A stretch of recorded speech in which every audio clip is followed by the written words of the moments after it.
If you're exceptional at what you do as an entrepreneur or as a salesperson, it probably means that you're really good at problem solving. That probably means that you're pretty good at talking to people. And so what happens is sometimes because of your skills, because of what people know about you, they feel like it's okay to interrupt you and pull you off your mission and purpose. So what are some ways for you to protect your skills, your talents, your capability, and your income, and why does it matter? This is a fantastic question. I'm Scott Sylvan Bell, coming to you live from Haleiwa, Oahu, on a perfect day to talk about your mission and purpose, and a fantastic day to talk about you for consulting secrets. All right, so you have things that you need to achieve in your daily life, and they're tasks. They're your mission. They're your purpose.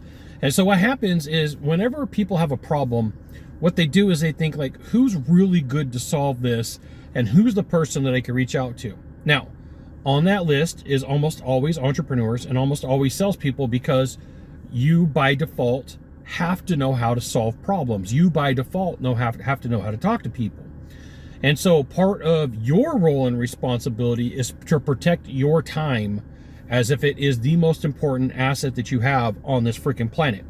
Because other people don't see it like that. Other people see it like, you're so good, this is just going to take you a few minutes.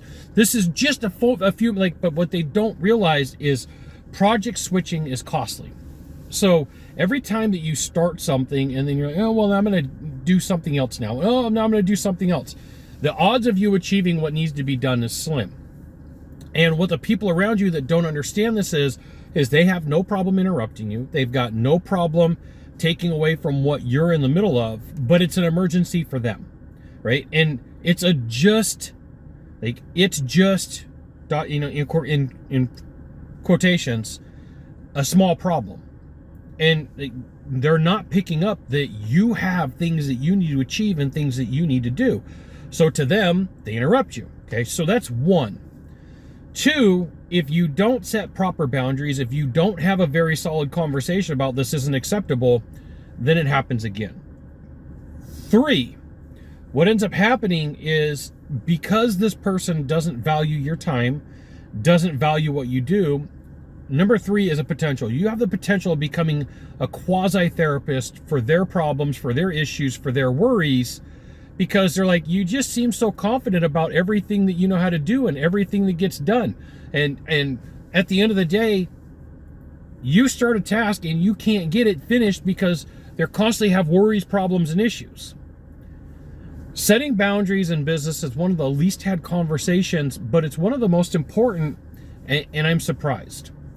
So today we're going to go through a very simple task, and you are going to line out what you're going to tell people when they call you to interrupt, to do their, it's just, I need this small thing done, and tell them no, right? Their lack of planning is not your problem. So I know a little bit about technology. I know a lot about sales. I know a lot about business, and I do get these phone calls. Scott, I need some help with something. I'm like, great, get on my calendar. No, it's just going to take a couple of minutes. Like, no, I'm in the middle of something. What is this thing? Well, I just really need you to do this. And that's not just a couple of minutes. That's the interruption of my time. It takes me off my mission and purpose. And that's a 90-minute project. The question is, if they didn't have you, what would they do? They would probably pay for a service.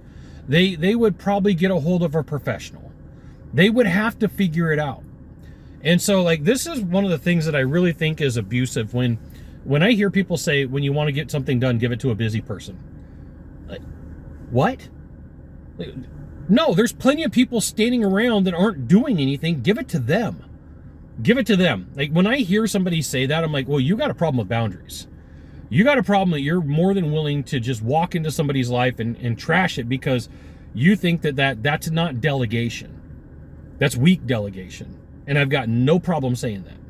Right? And I really want you to think, if you're one of these people like, oh, if you got a problem, give it to a bit, why are you not delegating it to the person who's not busy? Why aren't you delegating to the person who's not effective? So your role and responsibility, hands down, is to protect your mission and purpose. I'm going to give you a phrase. I kind of got off on a tangent. I'm going to give you a phrase to protect your mission and purpose. And it's like, I'm sorry, I can't do that right now. I wish I could, but I don't have room. I don't have bandwidth. And, the more that you push and say, this isn't going to work for me, the more that person has the ability to guilt trip you. I thought we were friends. I'm your family member. I thought that we had a good relationship. Like, and if that happens to me, gonzo, right? I don't like people weaponizing guilt. My grandmother invented guilt. I don't like people when they weaponize it. Your role and responsibility 100% is to protect your mission and purpose, and you're going to get haters because of it. And you're going to get people who don't like that you're not willing to help them because they don't understand that you're busy and they're not. You got one of three things to do from here. Just one of three. Find the subscribe button, click on it, and every time I send a video, you'll get an update. 2, hit follow. 3, you know what you got to do. Share this video with a friend. We'll see you soon. Thanks for watching.